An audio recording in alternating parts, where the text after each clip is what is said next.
ونصلي على رسوله الكريم اما بعد فاعوذ باللہ من الشیطان الرجیم بسم اللہ الرحمن الرحیم۔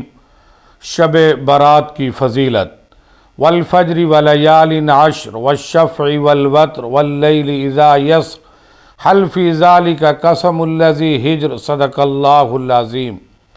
میرے قابل احترام عزیزوں اور دوستوں، چونکہ کل شب برات کی رات ہے، جمعہ سے پہلے شب برات آنے والی ہے، تو مناسب معلوم ہوتا ہے کہ شب برات سے متعلق نبی اکرم صلی اللہ علیہ وسلم کے جو ارشادات ہیں ان کا خلاصہ بیان کر دیا جائے، تاکہ ہم اس مبارک رات کی اہمیت کو سمجھیں اور پھر اللہ تعالیٰ کے فضل و کرم سے ہم کو یہ بابرکت رات نصیب فرمائے اور ہم زیادہ سے زیادہ اس رات میں عبادت کر کے، ذکر کر کے، تلاوت کر کے، نوافل پڑھ کر اللہ تعالیٰ کی رضا حاصل کرنے کی کوشش کریں، اور اجر و ثواب اس مبارک رات میں اللہ تعالیٰ کی جانب سے دیے جانے کا وعدہ کیا گیا ہے، اس کے حاصل کرنے کی کوشش فرمائیں۔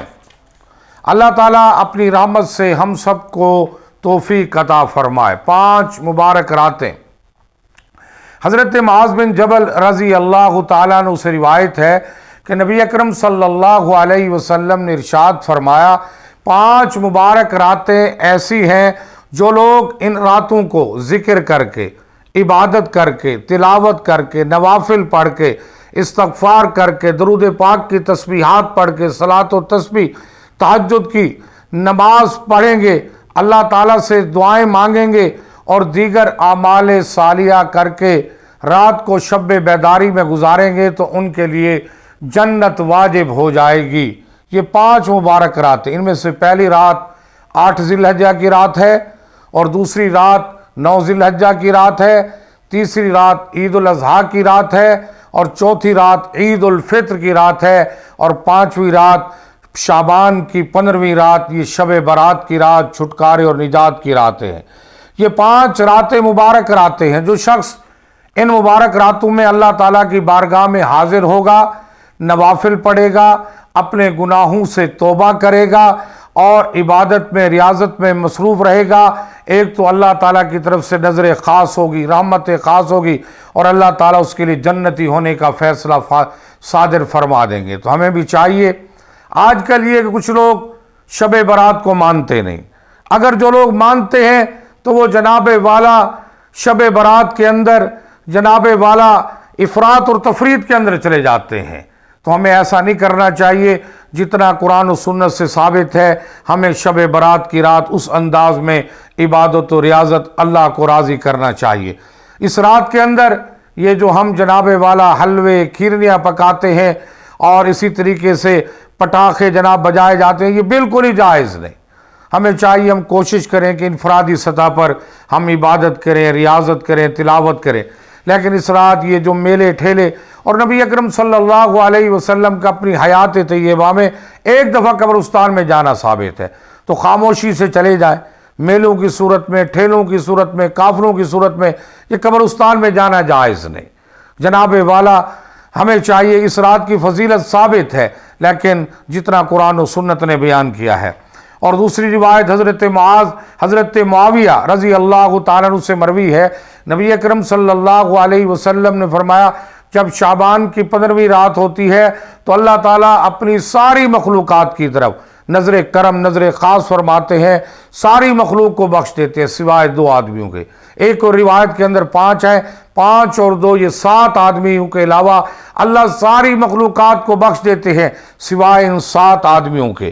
ان 7 آدمیوں میں ایک آدمی وہ ہے، پہلا بندہ مشرک جس کی بخشش نہیں ہوتی، جو اللہ کی ذات و صفات میں اوروں کو شریک ٹھہراتا ہے۔ ہمیں چاہیے کہ ہم اپنا عقیدہ پختہ کریں، اللہ وحدہ لا شریک ہے، اللہ ایک ہے، بیٹا دینے والا، بیٹی دینے والا، رزق دینے والا، سب کچھ دینے والا اللہ ہے۔ اور پیروں فقیروں نے، ہم بھی پیروں فقیروں کو مانتے ہیں، اللہ والوں کو، انہوں نے بھی یہی درس دیا کہ جناب والا اللہ ایک ہے، سب کچھ اللہ سے مانگو۔ ہمارے حضرت خلیفہ غلام محمد دین پوری رحمۃ اللہ علیہ حافظ الحدیث والقرآن حضرت مولانا عبداللہ درخواستی نور اللہ مرکزہ۔ اسی طریقے سے ہمارے اس وسیب کے عظیم صوفی بزرگ حضرت خواجہ غلام فرید رحمۃ اللہ علیہ نے بھی ہمیں عقیدہ توحید کا درس دیا کہ ہک ہک کے جیرا ہک کو نو جانے کافر تے مشرک اساں کو چاہیے کہ اساں پیرے فقیرے کرے ونجوں اللہ اللہ سکھوں اور ہم اپنا عقیدہ پختہ کرے تو شب برات کی رات جو جناب بخشش کی رات ہے، اس رات کو مشرک کی نمبر 1 بخشش نہیں ہوتی، نمبر 2 کینہ پرور جو دل کے اندر کینہ اور بغض رکھتا ہے جناب اس کی بخشش نہیں ہوتی۔ کینہ کی تعریف یہ، کینہ رکھنا اپنے دل میں یہ گناہ کبیرہ، اس کی تعریف کینہ اس کو کہتے ہیں انسان کا کسی سے جھگڑا ہو جائے یا لڑائی ہو جائے یا آپس میں کوئی بڑی بات ہو جائے اس کو دل میں رکھ لے، اس کو کینہ کہتے ہیں۔ ہم نے اس بات کو لڑائی جھگڑا ہو جائے آپس میں باتیں ہو جاتی ہیں لیکن ان باتوں کو دل میں نہیں رکھنا، جناب والا دل میں بات رکھو گے تو یہ کینہ ہے، کینہ بہت بڑا گناہ ہے۔ بعض دفعہ آدمی بدلہ لینے سے عاجز ہوتے ہیں، سامنے بندہ صاحب منصب ہوتا ہے، طاقتور ہوتا ہے، بول نہیں سکتا تو دل کے اندر ہی خون کھولتا رہتا ہے اور جناب بدخواہی، جناب والا بدخواہی کہ اللہ اس کا مالی جانی نقصان ہو جائے، اس کا ایکسیڈنٹ ہو جائے، تباہ و برباد ہو جائے، جناب یہ انتقام کا جذبہ پیدا ہوتا ہے۔ اسی بدخواہی کا نام کینہ، اور یہ کینہ بہت بڑا گناہ ہے۔ ایسی مبارک رات کے اندر کینہ اور بغض رکھنے والوں کی بخشش نہیں ہوتی۔ اس کینہ سے بچنے کے 2 ہی راستے ہیں، یا تو جناب والا بدلہ لے لے، بدلہ بھی اتنا لے جتنا اس نے ستایا ہے، یا معاف کر دے، معاف کر دینا زیادہ اجر ہے۔ بدلہ بھی نہیں لیتا، معاف ہی نہیں کرتا، دل کے اندر بدخواہی اور منصوبے بناتا رہتا ہے اندر سے تباہی اور بربادی کے، یہ منصوبہ بندی دل کے اندر بڑا گناہ ہے، اس سے بچنا چاہیے۔ تیسرا، شرابی کی بخشش نہیں ہوتی۔ نبی علیہ السلام نے فرمایا شراب گناہوں کی جڑ ہے۔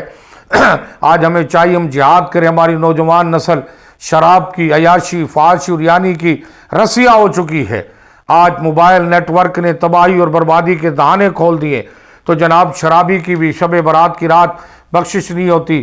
چوتھا، قطع تعلق ہی کرنے والا، رشتہ داری کو توڑنے والا، جناب اس کی بھی بخشش نہیں ہوتی۔ اور 5واں، شلوار کو ٹخنے سے نیچے لٹکانے والا، اس کی بھی جناب والا بخشش نہیں ہوتی۔ جو آدمی اپنی شلوار، پتلون، پینٹ ٹخنوں سے نیچے رکھتا ہے، یہ وہ گناہ ہے جس پر ہم سب کو توجہ دینی چاہیے۔ یہ گناہ ایسا ہے جس میں آج بہر کی دنیا والے تو مبتلا ہیں، انگریز تو مبتلا ہیں، لیکن ہم ان کی دیکھا دیکھی ہم بھی شلوار، پتلون، پینٹ ٹخنوں سے نیچے رکھتے ہیں۔ فرمایا ایک تو یہ کبیرہ گناہ ہے، دوسرا شب برات کی رات اس کی بھی بخشش نہیں ہوتی۔ ایک روایت میں سرکار دو عالم صلی اللہ علیہ وسلم فرمایا 3 آدمی ایسے ہیں قیامت کے دن اللہ تعالیٰ ان پر نہ نظر رحمت فرمائیں گے، نہ ان کے ساتھ کلام کریں گے، نہ تذکرہ، نہ گفتگو کریں گے، اور ان کے لیے دردناک عذاب ہوگا۔ صحابہ کرام رضوان اللہ علیہم اجمعین نے جب یہ ہولناک وعید سنی تو گھبرا گئے، عرض کیا یا رسول اللہ یہ 3 لوگ کون ہیں جن کے لیے ایسی ہولناک وعید ہے؟ آپ صلی اللہ علیہ وسلم نے فرمایا ایک شخص وہ جو اپنی تہبند اور اپنی شلوار کو ٹخنوں سے نیچے رکھتا ہے، کل قیامت کے دن اللہ اس کی طرف نظر کرم نہیں کریں گے، کلام اور تذکرہ نہیں کریں گے۔ دوسرا، وہ دکاندار، وہ تاجر جو جھوٹی قسمیں کھا کر اپنا مال فروخت کرتا ہے۔ تیسرا آدمی وہ ہے جو احسان کر کے جتاتا ہے، جناب والا اسی طریقے سے جو کسی کو ناجائز قتل کرتا ہے اس کی بخشش نہیں ہوتی۔ والدین کا نافرمان، تو ہمیں گریبانوں میں جھانکنا ہوگا کہیں ہمارے اندر یہ گناہ تو نہیں، گناہوں سے توبہ کرنی ہوگی۔ جناب ابھی سے ہم گناہوں سے توبہ کریں۔ شب برات کی عظیم رات آنے والی ہے۔ نبی علیہ السلام نے فرمایا اس رات کو قبیلہ بنو کلب کے بھیڑوں کے بالوں کے برابر جناب والا اللہ لوگوں کی مغفرت فرماتے ہیں، بخشش فرماتے ہیں۔ جو بھی رب کے دروازے پر آتا ہے رب اس سے راضی ہو کر جنت کو واجب کر دیتے ہیں۔ شب برات کی رات عظیم رات ہے۔ اس رات کو ہم نے رسوم و رواج سے، حلوے کھیرنیوں سے اپنے آپ کو محفوظ رکھنا ہے، انفرادی سطح پہ عبادت کرنی ہے۔ حضرت علی رضی اللہ تعالیٰ نے فرمایا قوموا لیلہا، راتوں کو جاگ کر گزارو، عبادت کرو، اور دن کو روزہ رکھو۔ دعا ہے رب ذوالجلال سے اللہ اس عظیم بابرکت رات کو جاگنے کی، عبادت کرنے کی، تلاوت کرنے کی، ریاضت کرنے کی ہم سب کو توفیق عطا فرمائے، اور اس رات کو رسوم و رواج سے، پٹاخوں سے اور دوسری جتنی خرافات سے اللہ ان سے حفاظت فرمائے۔ وما علینا الا البلاغ۔